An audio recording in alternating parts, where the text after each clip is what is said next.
At a 2-year-old's birthday party. 8-year-old Journey Rose, you see her there on the left, a 3rd grader at Commodore Stockton Skills School, and Maya Lupian, she's on the right, an 8-year-old who was a student in the Aspire school system.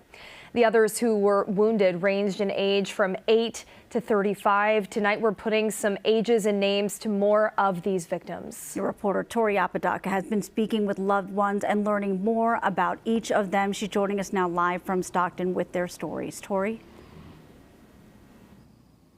Marley, Ashley, the pain and shock is still so raw for the people who knew those 4 victims well, and they don't want their loved ones to be forgotten. We have seen dozens of people throughout the community who have been showing up this evening to lay down flowers and candles out in front of the banquet hall where this all happened. We want to warn you, some of these images and what you're about to hear might be hard for some viewers. I thought horror movies were scary. No, horror movies are not scary. What's horrifying is seeing your kids and seeing bullets flying everywhere and you trying to save them.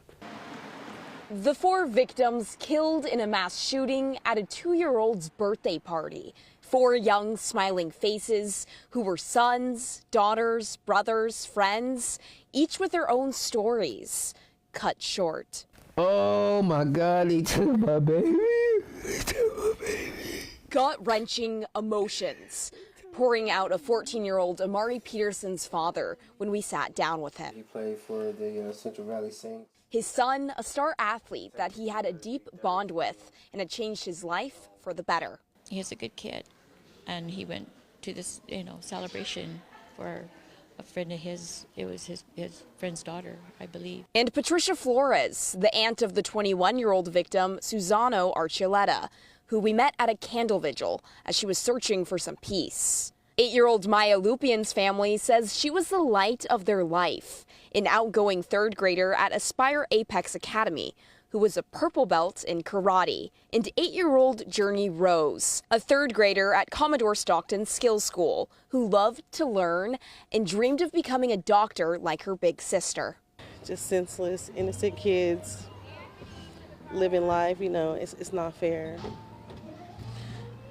It's not fair. Many community members' hearts are also hurting as they view photos like these from inside the banquet hall where the shooting happened. Party decorations scattered around the room with bloody footprints marking the ground. A void for these victims' families and friends whose own stories have now taken a traumatic turn. I wish I would have been able to take that bullet for you, or I wish I would have been able to save you from all this happening to you.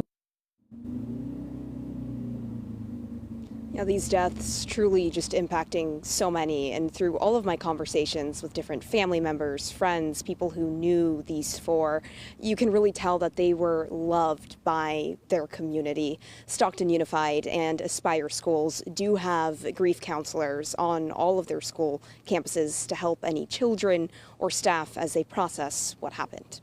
Wow, such sweet young faces to put to these victims' names now. We can only hope that somebody out there sees those faces and it spurs them to speak up. Yeah. Right? We Bring need some to make an information. arrest. Exactly. Yeah. Tori, thank you for that live report.